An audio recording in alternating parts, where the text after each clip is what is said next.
Xin chào mọi người, Benoit là rất vui được gặp các bạn. Trình độ tiếng Việt Nam của Benoit thấp quá nên Benoit sẽ phải nói bằng tiếng Anh. Xin lỗi. Hello everybody, Benoit Tellier. I'm the general manager of LINAGORA Vietnam. Vietnamese in yeah, by my heart, let's say it like that. And I'm very pleased today to share with you a success story of my team. So it's actually quite of an incredible story, quite of an incredible stories that happened by open source.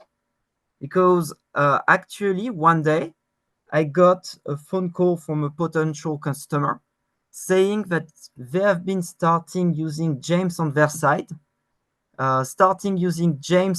side, on an incredible project, and that they actually needed help. And so let me tell you a bit about that project. That project is Sesam Vitale. So basically, it's something that everybody in France gets. It's the card from national healthcare. Everybody gets it in their pocket. So we would be having the screen. You would be seeing my camera. You would see that I have it in my hand.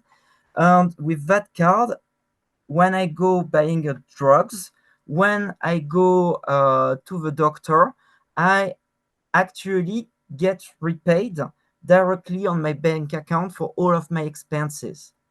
And where we get to, so basically the way it works is that you would have a scan of the prescription. You would get um,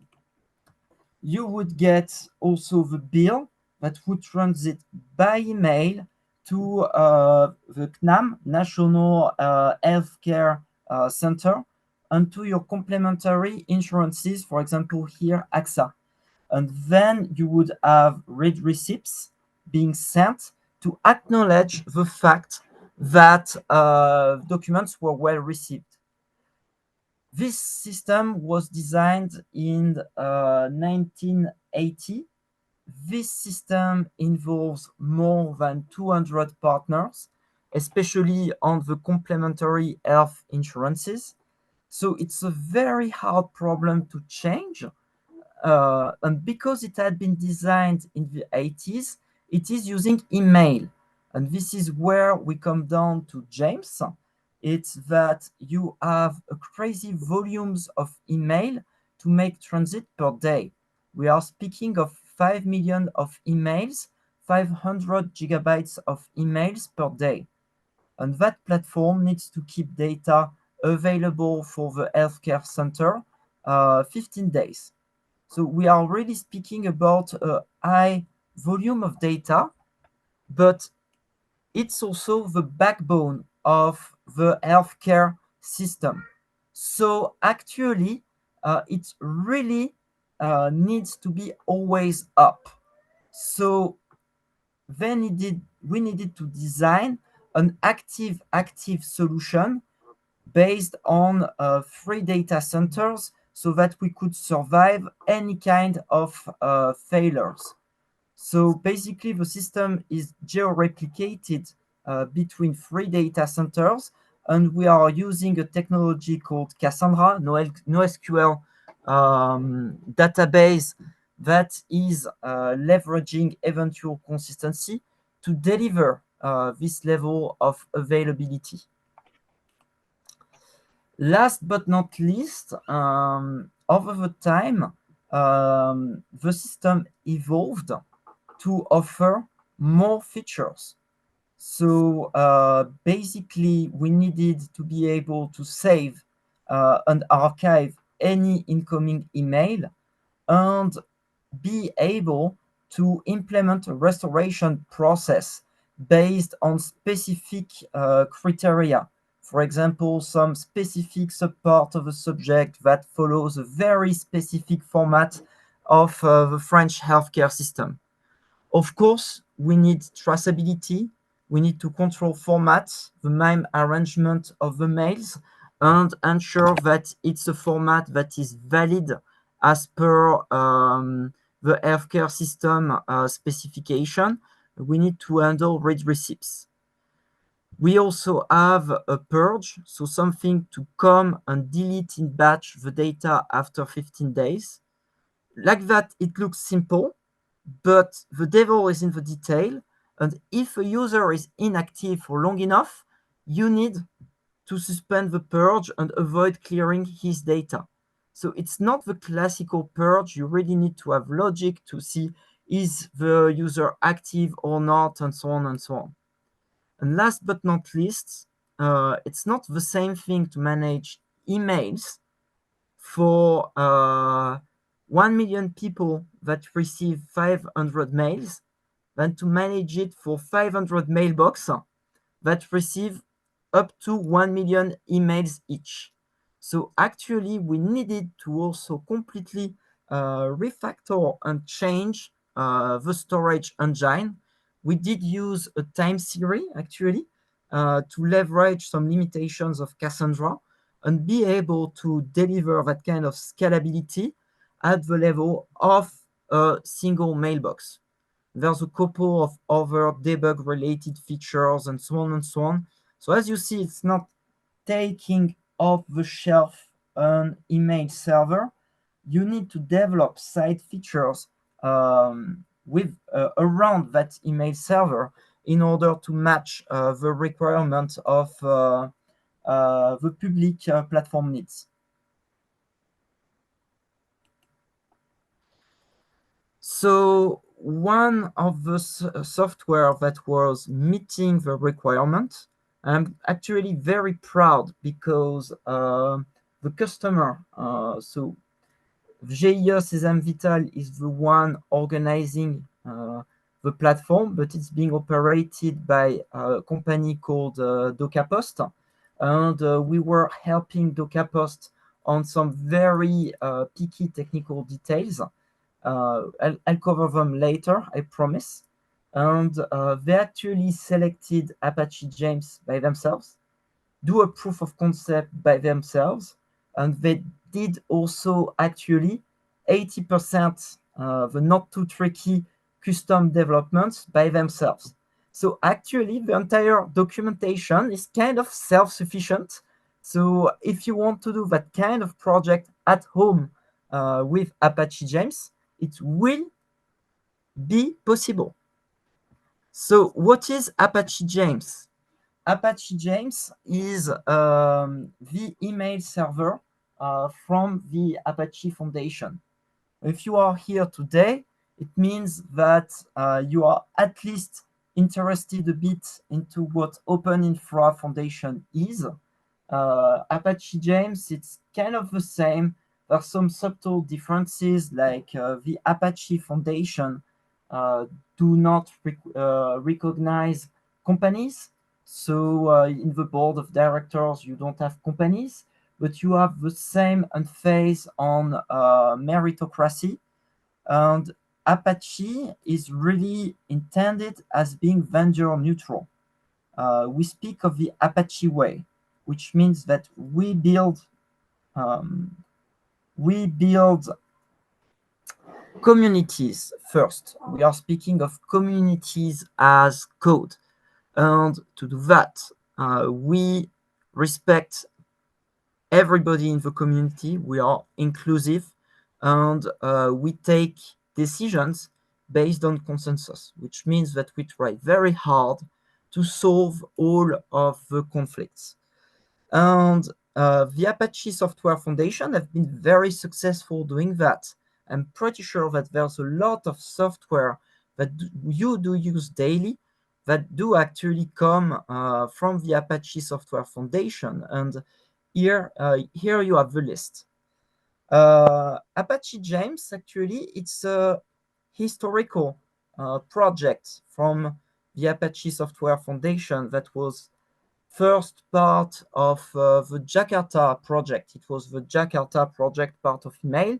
It started in 2000.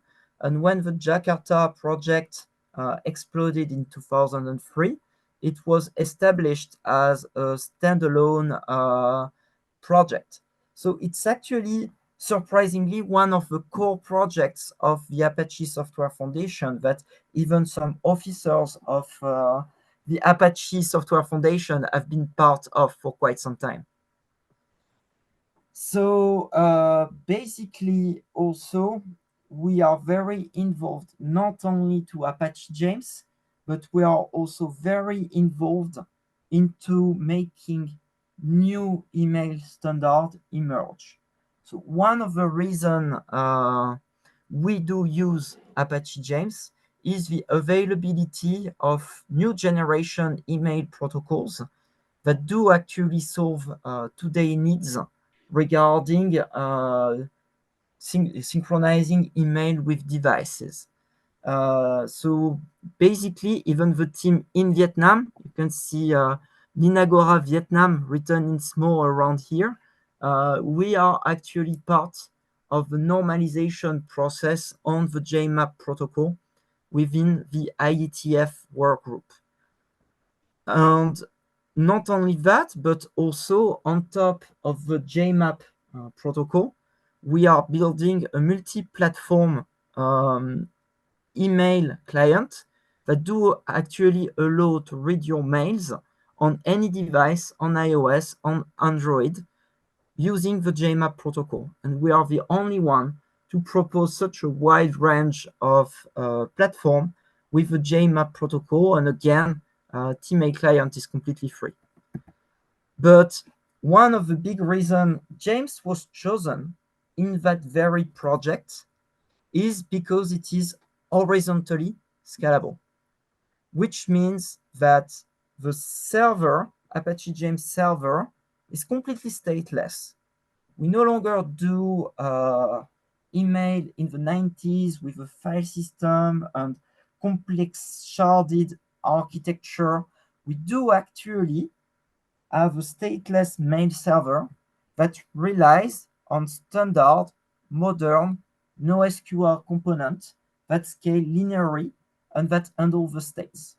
So on the technologies, we do actually use Apache Cassandra for the metadata database. We do rely on object storage, so it can be Swift, part a project of Open Infra Foundation for storing large binary objects. We rely on OpenSearch for everything related to distributed search. And we do have a distributed messaging layer based on RabbitMQ. That's because email is a connected protocol. So actually, we do need to have data exchanges in live between nodes. Think like use case like publish and subscribe. And on top of that, we also integrated James with a modern observability and orchestration environment. We are having structured logs in Fluentbit with the applicative context. We are having metrics and dashboard that are collected by Prometheus and that can be displayed into Grafana. And our entire solution also can be operated via Kubernetes. Here on the Sesam Vitale project, the scalability is at the heart of the project. Data scalability, because at any given time, we need to be handling something like 30, up to 30 terabytes of data, even more with replication. So we really cannot store that on a single computer, and we need to be able to add more nodes if there is more data traffic. Think like during COVID, the operator DocaPost needed to double the amount of disk space. And it was possible with Cassandra without resharding completely the cluster, because it is just a technology that permits that. And one of the big reasons to choose James is that it is meant to be very easy to customize. So basically, this is the basic architecture of Apache James. So you see on the left the protocol stacks. James implements numerous protocols, be them SMTP, JMAP, IMAP, and so on and so on. These protocols then SMTP and JMAP allows to send and receive email. They will be adding them into the mail queue, process the mail, store the mails in the mailbox, and make them available via IMAP and or JMAP. So basically, the green dots that you see is places that are meant in James so that you can plug your code. So basically, what this means is that you can build a very minimalistic project, depend on James public APIs, use it to build a jar, load it dynamically via configuration, so XML, and then you would be able to run your code inside James, even inject either James components and use James components within your code, or use your own component and inject your own components. So this gives the ability also to connect the green dots together. And I'm gonna have some examples about that.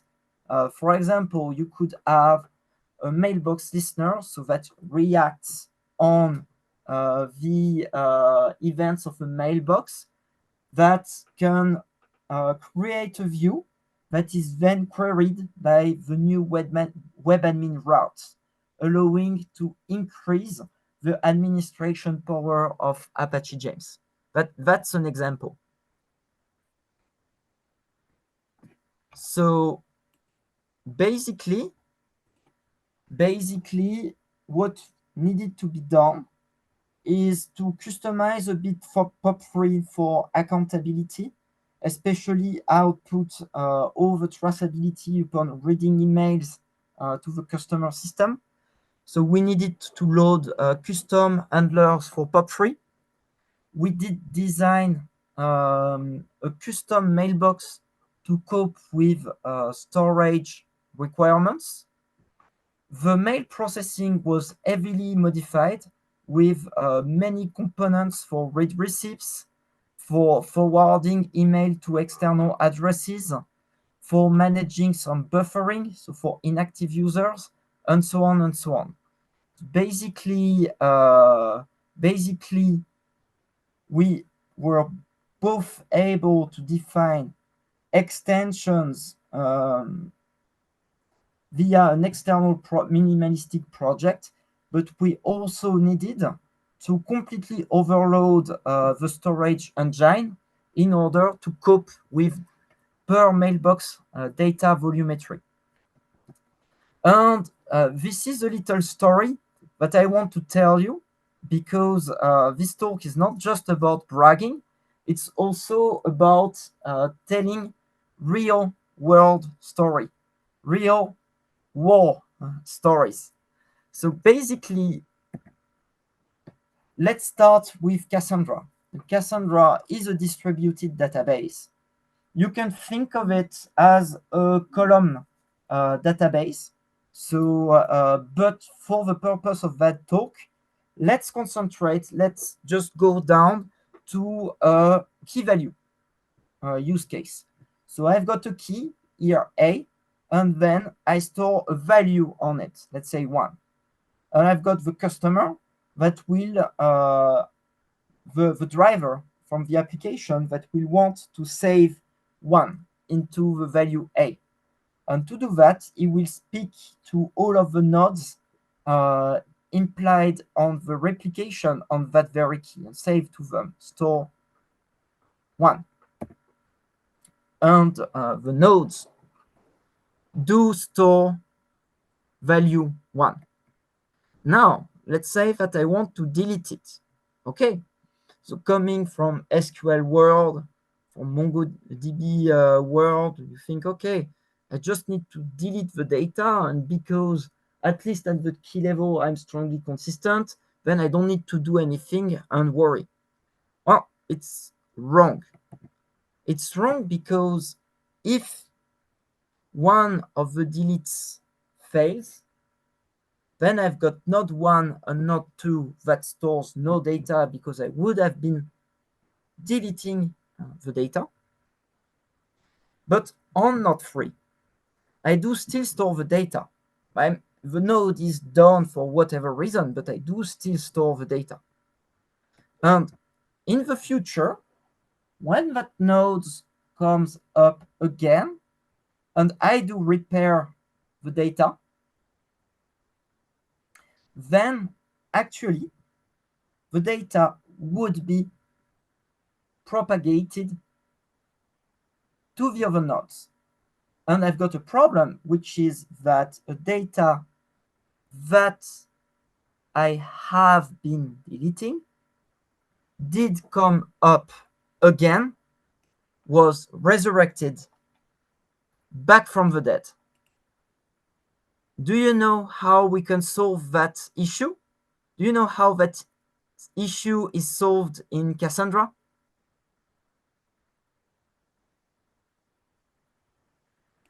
The way to solve that issue on Cassandra, the way you protect against zombies, is you use a tombstone. So let's do the same operation again. I write, now I delete the data again, and instead of deleting the data, I make the data correspond to a tombstone. So now the data on node 1 and node 2 is marked as deleted. And when node 3 comes back from the dead, actually, this time, eventually consistent data reconciliation mechanism are able to say, okay, the tombstone is newer than the data stored on node 3. So actually node 3, you know what? It's not A equal 1. It's A equal dead. So please, the zombie, stay in your tomb. Don't come and disturb us. So that is what is a tombstone and why it's useful. Benoit, why do you come and speak to me about so technical detail, deep down into the Cassandra implementation? It's because it's important. Why it's important? It's important because the use case is to use an email server as a processing queue for the public healthcare system. And actually, queuing is an anti-pattern for Cassandra. Why so? But let's say that I have a mailbox from CNAM, Assurance Maladie in French. It receives millions of emails a day, and actually you are forced to keep tombstones. You are forced to keep tombstones for a long period of time, because otherwise you have zombies. Right? That's what I've been telling you. So basically, you would have the healthcare insurance that would connect to their mailbox every second or so and poll, look for new emails. So basically, every time they would read, oh, please, James server, give me the list of all the emails in the mailbox. And down the line, the Cassandra will have to go to all the tombstones 15 days of tombstones, so millions and millions of tombstones, before it actually reaches live data. So it's a very, very expensive process. And you can see here, let's say that I received the 2 emails that minute. I read them, so they transform into tombstones. And now when I read again, I need to go through all the tombstones plus the 2 ones that have been added. We can see that if nothing is done, it will explode. I mean, if you have a small mailbox, a couple thousands of tombstones, would be okay, would pass. Not necessary. That would be really not an issue. But as a single mailbox go bigger and bigger, this problem grows worse and worse. And when you have a healthcare insurance, like the public healthcare insurance that basically receives the repayment of all the French citizens, then you have a very big problem with that data model. So actually the idea is to do a time series. So how does it work? We add a date component into the Cassandra storage engine. That date component allows us to be able to resume from the last point that is known to have data. Then when we do actually start read the mails in the mailbox, unread them, we are able to update that pointer. And the next time we select, we would be able to resume the processing and only read live data. So, of course, here the incentive, the idea is that you have no old emails into this mailbox. Otherwise, you get an issue.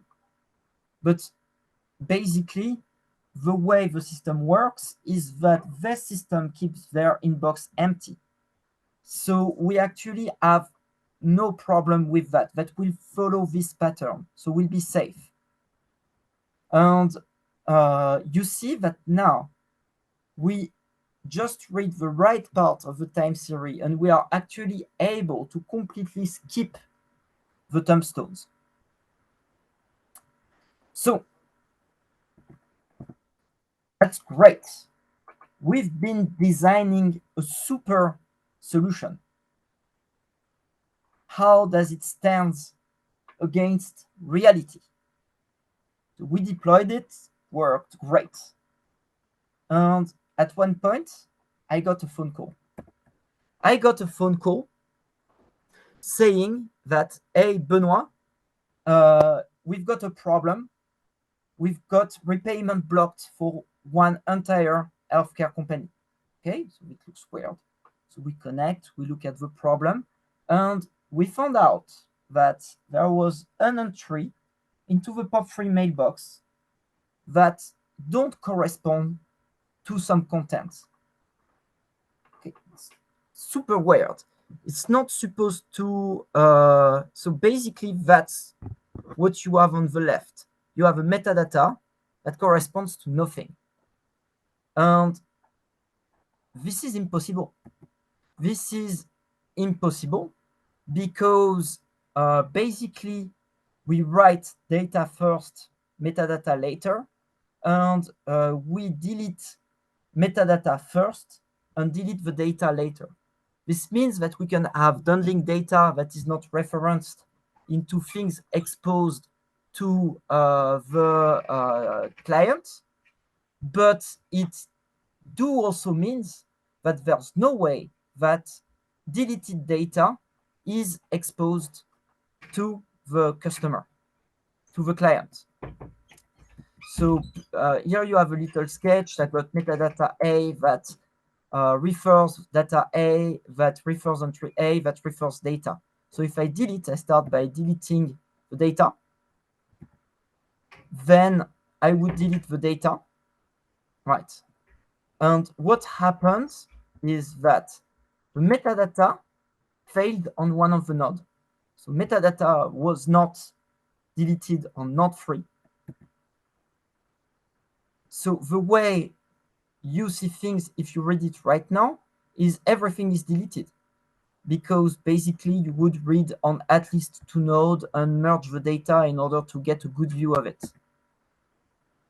If you wait long enough, so you need to wait long enough, tombstones will eventually be deleted. The idea is that it takes something like 10 days by default into Cassandra, which is long enough so that you have the time to run a repair process in a cron. But because it's geo-replicated, because they did some other mistakes at the setup of the cluster, mistake which I will not cover in this talk because otherwise we'll spend way too much time explaining this. Then when they run the repair process without the tombstone, the metadata reappeared, and you have the metadata pointing to data, pointing to undefined. So we actually needed to add a little patch to handle that case where they did not had time to repair the data. And we did actually also Cassandra consulting to resolve their repair issue. That's it. That's it for me for today. That was the story of James for the French healthcare system. Actually, on the realization, it's an effort of potentially 200 man days on our side, customization, and 50 man day of technical assistance and support, support level 3, so the last line of support that they could get. And all of that is an expertise made in Vietnam. I'm very proud about it. Thank you very much for your active listening. Do you get questions? So I got a question. I'm sorry, I missed the first part of the presentation. But can you expand on the repair process, technical consultant of Cassandra repair? Okay, so basically the key idea is that do you know the CAP theorem? I'm not sure. Okay, so basically it states that in a distributed system, you will face network partition, which means server A won't be able to speak to server B. And when this happens, you have a choice. The choice is option 1. I don't want to be wrong. I need to not be wrong. I need to synchronize with my peers. And because I need to synchronize with my peers, but I cannot because the network is down, I won't answer anything. So I will be consistent, but in face of partitions, I won't be available. I will have downtime. And on the other side of the spectrum, you have the other aspects, which is, okay, I need to answer you. So I give you the answer that I have. But because I could not synchronize with my peers, I would actually need to give you a bad answer or take the risk of giving you a bad answer. And so it's fundamentally different from SQL systems that you know. And the repair process, the guarantee is that eventually, if you give me enough time to actually fix the data, I will be able to do it. I will be able to automatically take the node of node A, compare them to the data of the nodes of node B, and write a new story on both nodes that will be the same. I have a process to do that. That's the repair process. Under the hoods, it uses a data structure called Merkle tree. and anti-entropy, but yeah, okay. Maybe that's enough. Did it answer your question? Yeah, thank you. Thank you for expanding on that.